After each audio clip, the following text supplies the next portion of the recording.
Hey everyone, welcome back to Switchcraft, and it's a great day to be a gamer.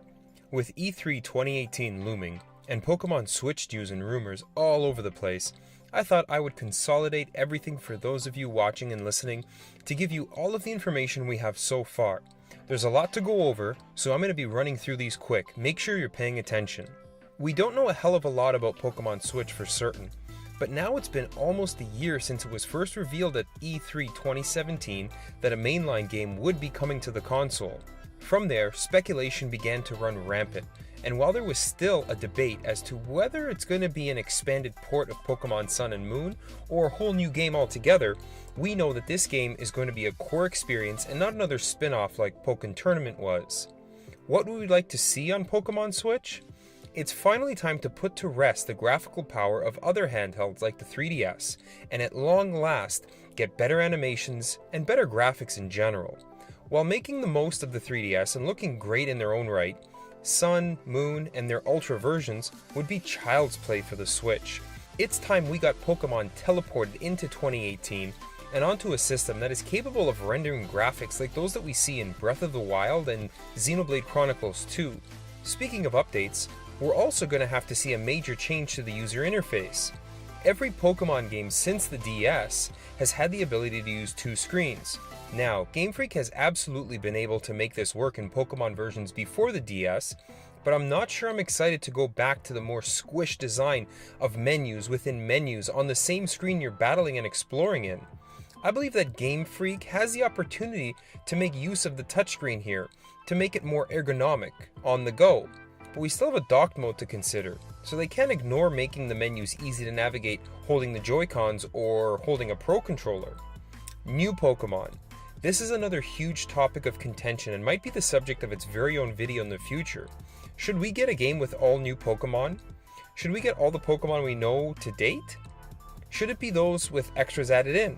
Should we revert only to the original 150 or 151? Regardless of what happens, many will be ecstatic and many will be extremely disappointed. I don't know about you, and I know this isn't going to be the most popular opinion, but I found that I connected with the game best and enjoyed my time most when it was the original 150. Having 400 plus Pokemon just makes it unmanageable, but maybe that's just me getting old.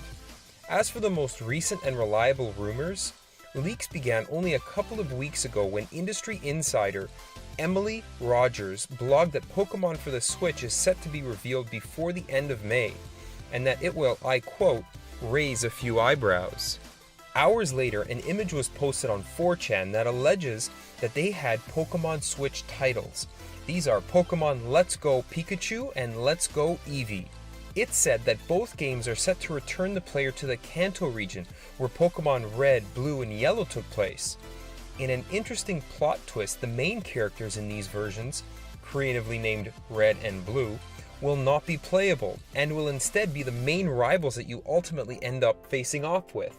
It said that Pokemon will also follow their trainers around the world, and the new Poke Ride function from Sun and Moon will also apparently make their return.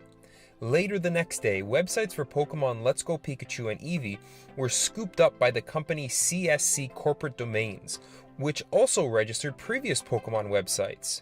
And last but not least, where things really begin to deviate from the formula that current Pokemaniacs love is the apparently heavy integration with Pokemon Go for mobile devices. In this doozy, catching Pokemon will be very similar to how it's done in Pokemon Go, using motion controls in dock mode and the touchscreen while in handheld. If you really do some digging, you can find rumors of an additional accessory for the game that will communicate between the Switch game and the mobile one. Think of it like Pokemon Go Plus, except hopefully useful. Now, I must say that everything I've mentioned here today is a rumor and speculation. While nothing has been confirmed or denied by Nintendo, all of these sources have been right in the past and seem to be basing their leaks from relatively credible sources. While there are some things I'm hearing that I love and some things I'm not excited at all about, I've played every single iteration of Pokemon on every possible device. I'm one of those Pokemaniacs I mentioned earlier, and so I'll reserve judgment and sharing my opinions until we have confirmed information. But that should not stop you from letting me know what you think down in the comments below, so get to it. Switchcraft out.